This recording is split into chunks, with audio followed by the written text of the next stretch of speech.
Hey guys, Brandon here. Last weekend was the owner referrals Fremont Factory VIP tour and event for those who got a certain number of referrals. I forget what period it was for. I think it was the one that ended January 15th. So anyway, I want to tell you about that trip. I flew out there for the Saturday slot. They divvy them up into like 3-hour segments, and they had a bunch on Friday and then they had a bunch on Saturday. So I didn't want to take any time off of work, so I went out for the Saturday one starting at 12, which started with lunch. So the flight that I took out left Grand Rapids on at 6:30 on East Coast time, which is 3:30 Tesla time.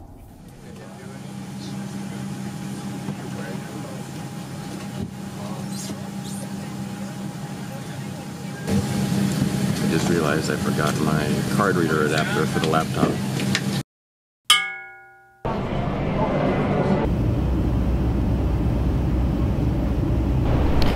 Landed in California, San Jose. Now I gotta find my posse. We're driving an eco Suburban.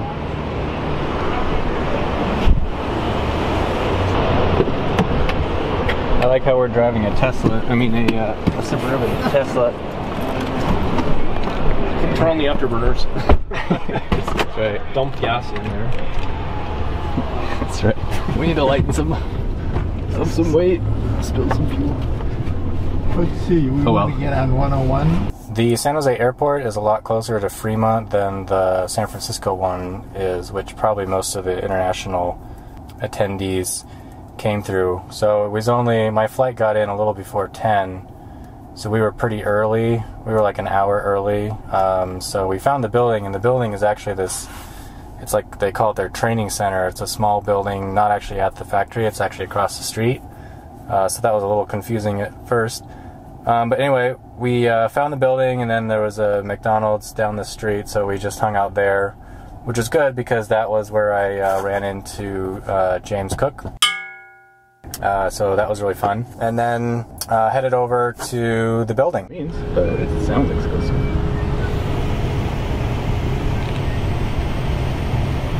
That's where you take the Park over there. I don't know, this is fine. If you try to, these cars come in, you'll be going out the wrong way. You might want to pull up to this one. This is even closer. See if they can move one of those vehicles. Yeah. Does this Suburban charge? We could plug in somewhere. Well, here at the tour, and there's no photographing anything anywhere inside, so that puts the kibosh on that, but I do have my official tag. 2 o'clock Group E, that's cool. And then they've got some representative vehicles here. Silver, red, white Model X, and a blue. Ooh, such a nice blue. Ooh, with the white. I haven't seen a white in person. Very nice. Alright, well, I'll just be taking mental images. I'm putting the camera away because it's useless. Inside they had round tables with about, I don't know, 7 or 8 chairs per table, and it was, they said it was a gourmet lunch, and they weren't kidding. It was very good. There was all kinds of dishes. There was a really good fish, really good chicken. There was beef, like, I don't know if it was a prime rib or what it was, but it was really good. And then all these really good assorted vegetable dishes and stuff.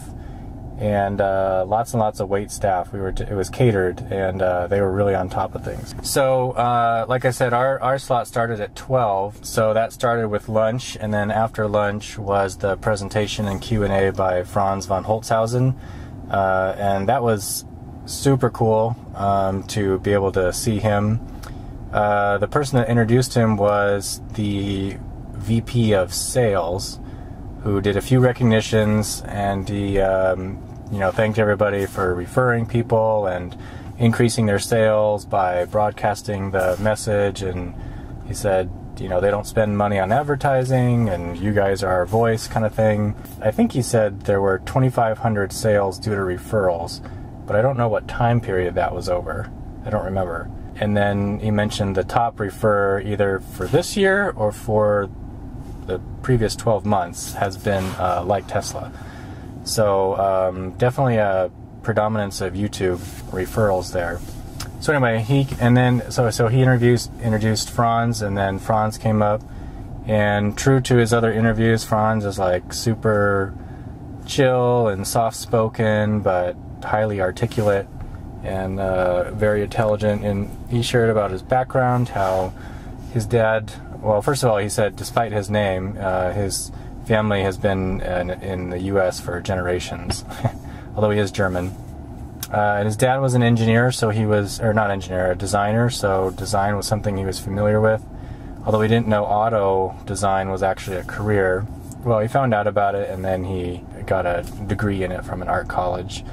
And he spent some time working for Audi, VW, and then he was at GM for a while, and then he was at Mazda for a while, and that was where Musk recruited him, which was in 2007. Then he went to SpaceX, actually.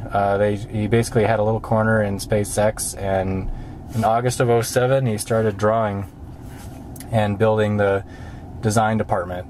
Well, building the Model S, but also like accruing people for the design department. And for about 6 months, let's see, he said he started pen to paper in August, and then in 6 months, or March I think it was, maybe that's 7 months, they had a prototype out.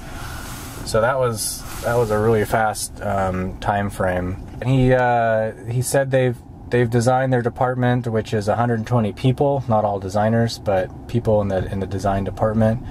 They work in tandem and simultaneously with the engineering side of things, which is different than other automotive design workflows, and that allows them to work synergistically and also much quicker because they're solving problems at the same time as styling. And he actually differentiated design and style. Design, he said, is more of a little bit more engineering and solving a problem, and then style is, when you incorporate that, it's solving a problem in a beautiful way, which definitely is the Model S. And speaking of that, he did mention his inspiration, and he's mentioned it in previous interviews before as well, that he sort of, the aspects that they wanted to build the car performance-wise really reminded him of an athlete. Trim, muscular, beautiful, that sturdy, those kind of attributes. And so athleticism was sort of his inspiration for the overall design language of the Model S. And I definitely think it comes through. It definitely has an athletic, competent appearance. He also said that a young person asked what his favorite part was to the design of the Model S, and he said his favorite were actually the most challenging ones that they were able to solve. And he talked a little bit about the Falcon Wing doors and how unique that was, both in their approach and also the end result. And then he did say that he thought that was the toughest thing that they'd ever have to solve, but he said they're actually working on even tougher challenges to solve. So, not sure what that means. So unfortunately, there were no pictures and no recordings allowed during that time, and they were definitely on top of anybody that starts holding their phone. So would have been nice to get a picture of the event, but oh well, there it is. And the lunch was combined with a bunch of the different groups. So other YouTubers were there, other heads of Tesla motor clubs were there. So like Tesla, Kim and PJ were both there. Michael Subasic was there. The guy Brian in Atlanta who did the clear coat for Kim and PJ's Model X, he was there. So I said hi to him. Yeah, it was fun, and a bunch of people knew who I was, so that's always cool. So after that, the next part is the actual tour, and for that we had to go over to the factory. So since we drove, they had spaced off some event parking for us over there. It was a Saturday, so there was plenty of parking around, and except in the supercharger stalls. Those are always full there. yeah, so we headed over there.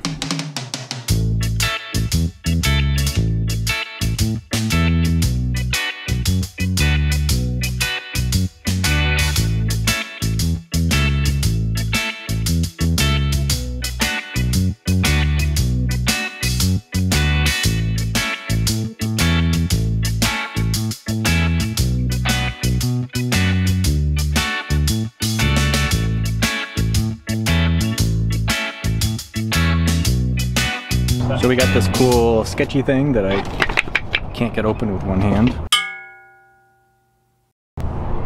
We are now at the factory for a tour where I can't take my camera. Part of the VIP aspect of it was that we also had a separate event room on the back of the main show floor or showroom. And in that room they had, it was kind of like a staging area for when groups would go to the tours. But they had refreshments there and Tesla employees, and then they also had behind like those event rope kind of things, a blue Model S and also the silver Model 3 from one of the prototypes from the Model 3 event last year. So, and that was really cool.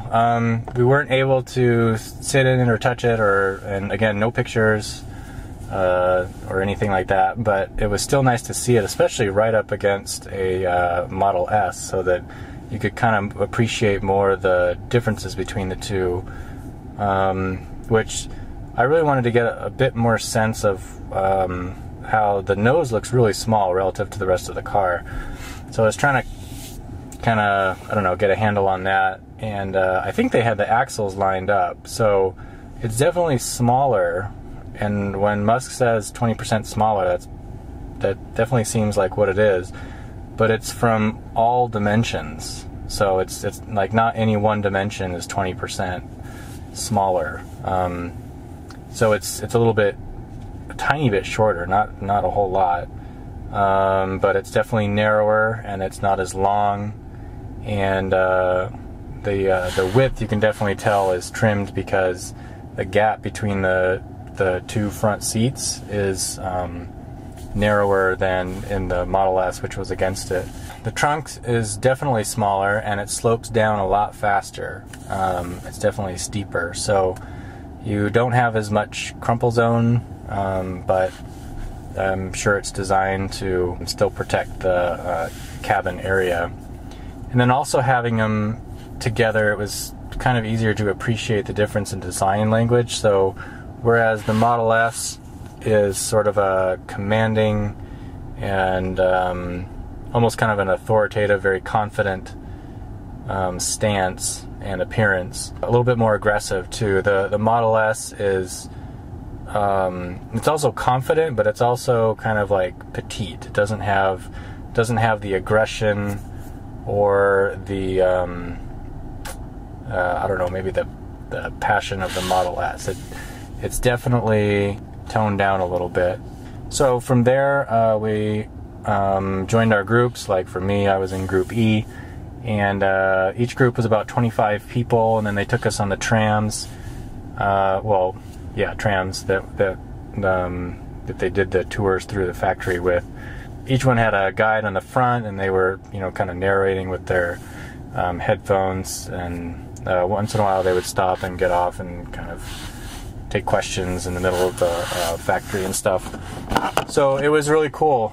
It's huge, and the production line is interweaving and sometimes goes overhead, which those are always the pictures that surface for people who've been allowed to take picture there. The scale of it is quite impressive. Basically like a combination of racks of components and then this giant train of vehicles being assembled. There are a lot of robots, but the robots' jobs are mostly confined to body construction, and so all the components like a steering wheel, the LCD display, the seats, all that stuff is all the electrical harnesses, all that stuff is still installed by hand, and the robots are doing like the big stuff. I'm not sure if the battery is installed by robot. probably, but I don't remember. Some of them are very huge, that's definitely true. And there was an area that they kind of told us there's this construction area with all these new robots, kind of wink wink kind of thing. Basically that's like the stuff that's going to be putting Model 3 together, which was very interesting to see. It's a lot new robots that have yet to be installed, so that's really interesting. Probably the most impressive part of it was the stamping presses, which they have multiple. I didn't actually realize that. And their largest one is 7 stories tall. 3 of those stories are above ground and the other 4 are actually below ground. And it applies pressure. It was, I don't know, it was something like the weight of 97 Boeing 747s or some crazy thing like that. Or maybe that was how many 747s you could fit in the building. I don't remember. But anyway, it was huge. In fact, when they first started using it, apparently Berkeley detected seismic activity in their area and gave them a call because they thought it was the beginning of an earthquake, a big one. But no, turns out it was just the press. And it's pretty noisy in the factory. We were just there on Saturday, but the presses were still going. But they don't slam. They don't make slamming noises. It's like a very controlled, super powerful press. And I think it was pressing door panels at the time, or door frames. Yeah. So it's very impressive. Just, I mean, you can see pictures of it, but you don't really experience the scale like in person.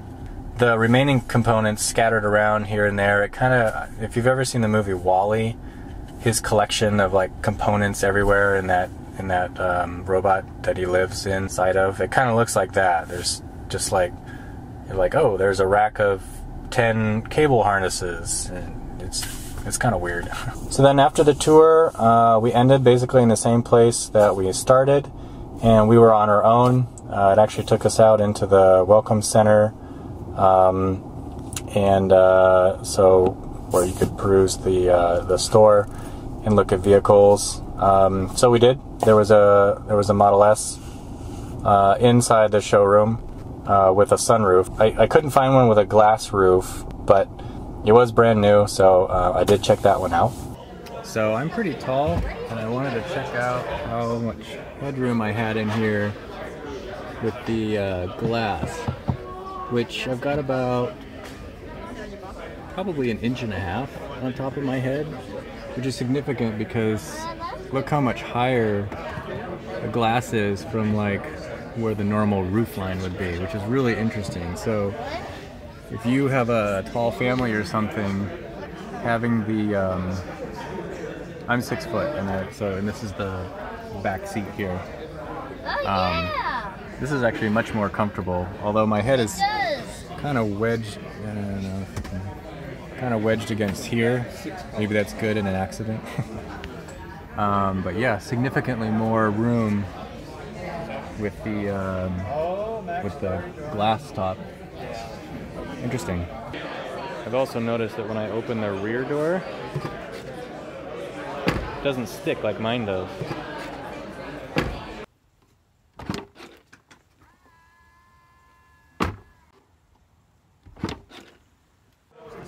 This is kind of a different shape to what mine is. That's kind of interesting too. I've never noticed that before. Almost looks like it's on its own wheels or something. Also interesting. And then outside, they had a number of Tesla Model S's and Model X's kind of in a round right near where we parked. So we spent a bunch of time checking out a black Model X with a white interior. How do you find the artificial cowhide?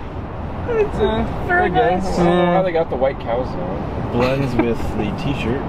It's the one that yeah. It's the ones that couldn't produce chocolate milk. I was very disappointed the glove compartment does not automatically close. Is that like it's not beautiful? Isn't there an option for Deal closed? Yeah. It's just, no, it's not beautiful. Yeah. As Elon would say, it's beautiful.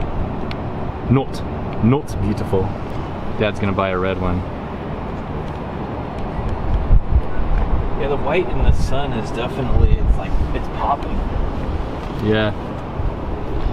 It's there's not, if you've got a Did you have that at a driving? Oh, there's a... Look, there's a bug in the system. Ladybug? I don't know what it is. Is the car open? Some firefly. How much leg room I need. Alright, so I'm like 6'1" and... Whoa, okay, that's I'm like too far back, totally right? stretched out, yeah. So where would you... Comfortable for me is probably...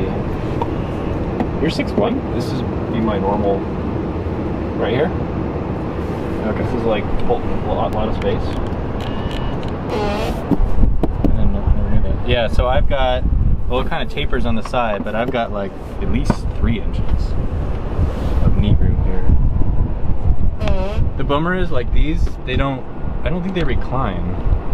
Yeah, there's no angle change. Is there, or yeah, unless, no. I guess slightly tilted back as a... You can barely clear your head on this. Well, you don't come at it with a running start. Well, I mean, like, if you wanted to, like, oof.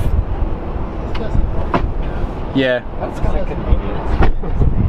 Yeah. Like if you're... Instead of driving I backwards. know, I just... Someone left that door open. I just... Would open? Like if your spouse isn't getting in fast enough Yeah, or something? exactly. Or like, find out they're not actually getting in.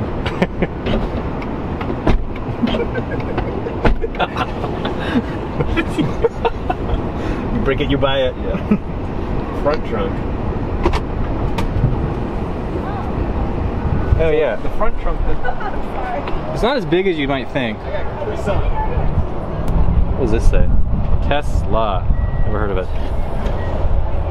No, it is bigger than you. Where's the engine? I wonder if our stroller would fit in here. I suppose if we took the wheels off,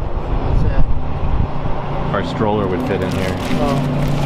Oh, I think that's the screen that can go in the front windshield. Oh. I'm kidding you. Sunglasses? I mean, can you imagine having 6 people and then like 6 carry-on suitcases? Yeah, it's not as big as it. Well, this isn't. This is. You get that too. So, I mean, relative to another like sports sedan, it has a lot.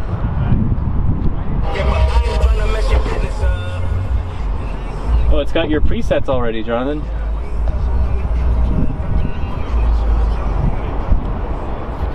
I was asking whether the bumper was higher in the X, which it is not relative to the frame, but because the wheels are bigger, the bumper actually rides higher in the X.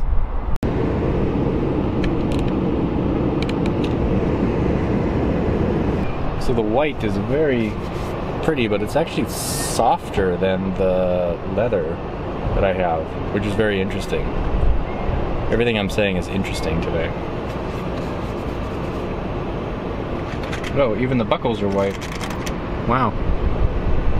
They thought of everything. I noticed this when I test drove it once. There's a, okay, so there's a clicky button. Yeah, clicky button there for the windshield wipers, but there is not on here, but mine does, because mine was, well, they used to have a button here for like cruise control and stuff, but once autopilot was made, they don't have a button here anymore. But mine still does, which will turn autopilot on and off. Which I don't use it to turn it on. I use the standard double hit like that, but it's kind of convenient for turning it off. Although occasionally I do get that mixed up with my wipers because they're both right there. Here's the row of Tesla chargers, almost always full. That's so much electricity right now.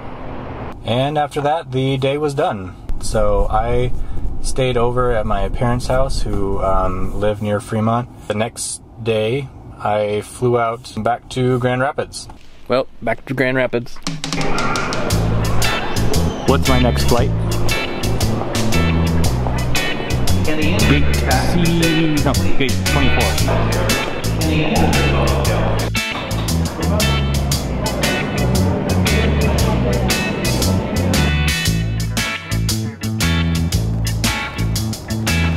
And there it is, the car that made this whole trip possible.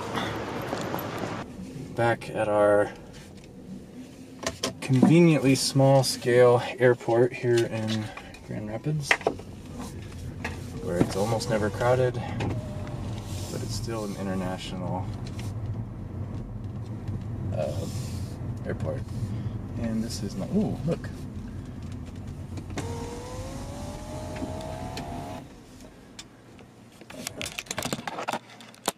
Got a new Chevy Volt here. Chevy Volt version 2.